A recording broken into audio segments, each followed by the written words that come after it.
몇 년 전 나는 서울 근교의 작은 마을에 위치한 외갓집에 잠시 머물렀다.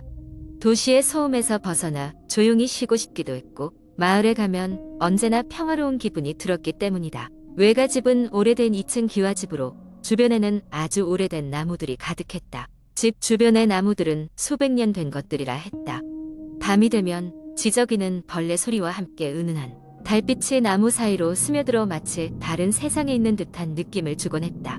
도착한 첫날 밤 나는 두 번째 층에 위치한 손님 방에서 잠자리에 들었는데 밤이 무르익자 창문 밖에서 이상한 소리가 들려왔다. 희미하게 들리는 누군가의 노랫소리 같기도 하고 바람에 나무가 스치는 소리 같기도 했다. 그리 특이한 소리는 아니었기에 대수롭지 않게 넘겼다. 다음 날 아침 할머니는 아침 식사를 하며 갑자기 어젯밤엔 잘 잤니? 라고 물으셨다. 나는 어머니가 해주셨던 부드러운 미역국을 먹으며 솔직히 대답했다. 네, 다 괜찮았어요.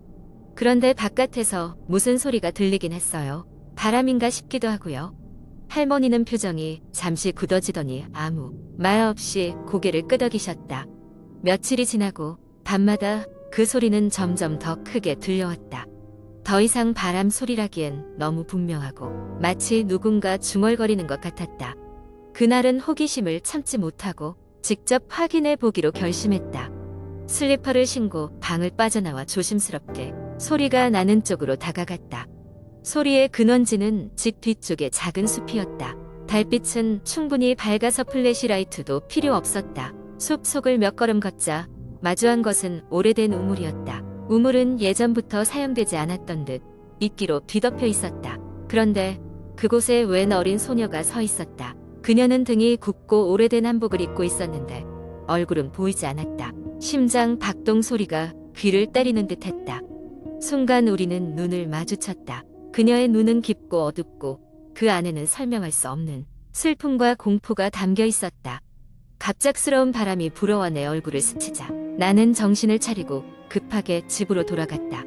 다음 날 할머니에게 그 사건을 털어놓았다. 할머니는 한숨을 쉬더니 오래된 이야기를 들려주셨다. 옛날 이 마을에는 전염병이 돌았고 숲속 우물에 빠진 어린 소녀가 그 병에 걸려 생을 마감하게 되었다고 한다. 그 이후로 우물 근처에서 소녀의 혼이 목격된다는 미신이 내려온다는 것이었다. 그 이야기를 들은 이후로 나는 밤마다 들리던 소리가 더 이상 두렵지 않았다. 오히려 그녀의 외로운 혼을 위로해주고 싶은 마음이 들었다. 그래서 그 다음부터는 잠들기 전에 동쪽 창가에 조그마한 초를 켜두었다. 그리고 며칠 후 신기하게도 소리는 들리지 않기 시작했다. 하지만 서울로 돌아가는 날 밤 나는 마지막으로 주변을 둘러보았다. 그리고 그녀는 멀리서 나를 지켜보고 있었다. 그 고요한 얼굴엔 엷은 미소가 떠올랐고 그 얼굴은 천천히 달빛에 녹아들며 사라졌다. 마치 이제야 마음의 안식을 얻은 듯이. 그것이 우리가 나눈 마지막 인사였다. 그 후로 나는 그곳을 돌아보지 않았지만 마음 한구석엔 항상 그녀가 남아 있었다. 그래? 어쩌면 그 소녀는 아직도 그곳에서 누군가를 기다리고 있을지도 모른다. 마을의 전설은 그렇게 끝나지 않은 채로 오늘도 이어지고 있을 것이었다. 두 번째 이야기. 몇 년 전 한여름 친구들과 나는 오래된 폐가로 유명한 시골 마을로 여행을 갔습니다. 그곳은 한여름 밤이면 항상 오싹한 기운이 감돌아 사람들의 입에 오르내리곤 했죠. 오래된 2층 집은 수십 년 전 불의의 사고로 가족이 모두 사망한 이후 아무도 살지 않았다고 들었습니다. 많은 이들이 이 집에 귀신이 산다며 두려워했지만 우리는 그저 전설일 뿐이라고 웃어 넘겼습니다. 어느 날 밤 우리는 술을 한잔하면서 폐가로 가기로 했습니다. 모두가 반은 취한 상태였고 있어서도 안 될 이상한 용기를 가진 채 그 집을 탐험하기로 했죠. 어둡고 으스스한 느낌이 우리를 맞이했습니다. 담쟁이 덩굴이 벽을 타고 올라가고 창문은 산산조각 난 채로 덜렁거렸죠. 우리는 손전등을 켜고 조심스럽게 현관문을 열고 들어갔습니다. 오래된 마루가 삐걱거렸고 먼지가 목에 맺힐 것처럼 공기에 가득 찼습니다. 갑자기 친구 중 하나가 거실 구석에서 무언가 빛나는 것을 발견했습니다. 그것은 낡은 사진 앨범이었습니다. 호기심에 우리는 앨범을 열어보았습니다. 거기에는 이 집에 살던 것으로 보이는 가족의 행복했던 순간들이 담겨 있었습니다. 하지만 한 장 한 장 넘길 때마다 수없는 불안함이 엄습해왔습니다. 사진 속 인물들은 점점 이상한 모습으로 변해갔거든요. 처음에는 미소를 짓고 있었지만 시간이 지나면서 그들의 얼굴은 점점 일그러지기 시작했습니다. 마지막 페이지에는 사진이 아니고 무언가 낙서된 편지 한 장이 있었습니다. 그들은 아직 이 집에 있어. 그들을 깨우지 마. 그 순간 거실에 불이 깜박거리기 시작했습니다. 우리는 서로의 얼굴을 보며 소름이 돋았지만 누구도 말을 하지 않았습니다. 급하게 문을 나서려는 순간 다락방에서 무거운 발소리가 들렸습니다. 처음에는 바람에 문이 흔들리는 소리라고 생각했지만 웬일인지 너무 규칙적이었습니다. 서로 학교에서 배운 귀신 이야기를 떠올리면서 웃으려 했지만 발소리는 점점 더 우리에게 가까워지고 있었습니다. 두려움에 휩싸인 우리는 소리도 지르지 못한 채 발걸음을 옮길 수 없었습니다. 그리고 문득 발소리가 멈췄습니다. 단 한 걸음 뒤에서 말이죠. 우리 중 누가 용기를 내 뒤를 돌아봤고 모두가 경악했습니다. 우리는 그 순간을 절대 잊을 수 없을 것입니다. 그곳에는 아무도 없었습니다. 그러나 방금까지 누군가가 우리를 쫓아왔다는 사실은 분명했습니다. 공포에 휩싸인 우리는 집을 박차고 나와 차로 달려가서야 겨우 숨을 쉴 수 있었습니다. 이후로 몇 년이 지났지만 그날의 기억은 너무나 생생합니다.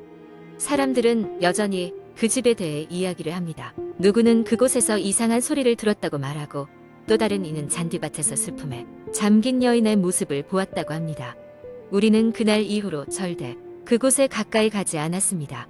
하지만 항상 궁금했습니다. 그 집 속에 잠들어 있던 그들은 아직도 그곳에 있는 걸까요? 그리고 우리가 깨운 것은 무엇이었을까요? 이 이야기는 우리 모두에게 아직도 큰 의문으로 남아 있습니다. 만약 여러분이 그 집을 볼 기회가 있다면 조심하세요. 그들은 깨우지 않는 편이 좋을 테니까요. 세 번째 이야기. 나는 서울의 한 아파트에서 혼자 살고 있는 평범한 대학생이다. 내가 이 아파트로 이사 온 지는 이제 1년이 좀 넘었다. 처음에는 혼자만의 공간이라는 게 너무 좋아서 마음껏 꾸미고 살았지만 점점 시간이 흐를수록 집에서 뭔가 이상한 기운을 느끼게 되었다. 처음 느꼈던 이상한 점은 밤마다 들리는 발소리였다. 분명 나 외에는 아무도 없는 집인데 때때로 거실 쪽에서 걸어다니는 듯한 소리가 들렸다. 혹시 윗집에서 나는 소리가 아닐까 싶어 윗집 이웃과 얘기해 본 적도 있었지만 윗집 아주머니는 밤 10시만 되면 잠자리에 든다고 하셨다. 게다가 그 소리는 꼭 새벽 2시쯤이 되면 들렸다. 한동안은 그저 착각이라고 오래된 아파트라서 나는 소음이라고 생각하며 넘어갔다. 그러던 어느 날 학교에서 피곤한 하루를 보내고 집에 돌아왔을 때의 일이었다. 문을 열고 들어갔더니 이상하게도 내 방 창문이 열려 있었다. 분명 나갈 때 꽉 닫아두었는데 바람이 불었나 싶어 대수롭지 않게 생각했다. 그런데 그날 밤 또다시 창문이 열린 것이다. 두려움이 밀려왔지만 그저 우연의 일치겠거니 싶어 대수롭게 넘겼다. 하지만 며칠 후 숨막히는 경험이 나를 기다리고 있었다. 그날은 비가 억수같이 퍼붓던 날이었고 나는 학교도 쉬는 날이라 하루 종일 집에 있었다. 밤이 되자 습관처럼 컴퓨터 앞에 앉아 과제를 하고 있는데 거실 쪽에서 무언가 부딪히는 소리가 들렸다. 순간 심장이 덜컥 내려앉으며 발소리가 아닌 다른 소리가 들린 건 처음이라 심장이 두근거렸다. 마침내 용기를 내어 문을 열고 나가보니 소리의 원인은 아무것도 없었다. 다만 거실 창문이 반쯤 열려있는 게 다시 보였다. 문득 왠지 모를 불안감에 창문을 닫으려 다가갔지만 뭔가 이상했다. 창틀에 물이 고여 있었고 창문 밖에는 낯선 손자국이 찍혀 있었다. 마치 누군가가 바깥에서 힘껏 창문을 열려고 한 듯한 자국이었다. 그 순간 소름이 돋아 뒷걸음질을 쳤고 방금 본 장면이 도저히 믿기지 않았다. 혹시 누군가 나를 스토킹이라도 하는 걸까? 며칠 후 학교에서 일찍 끝난 날이었다. 친구들과 술 한잔 하며 기분을 풀고 싶은 마음도 있었지만 괜히 피곤하기도 하고 해서 일찍 집에 가기로 했다. 집에 들어서자 불길한 기운이 감돌았다.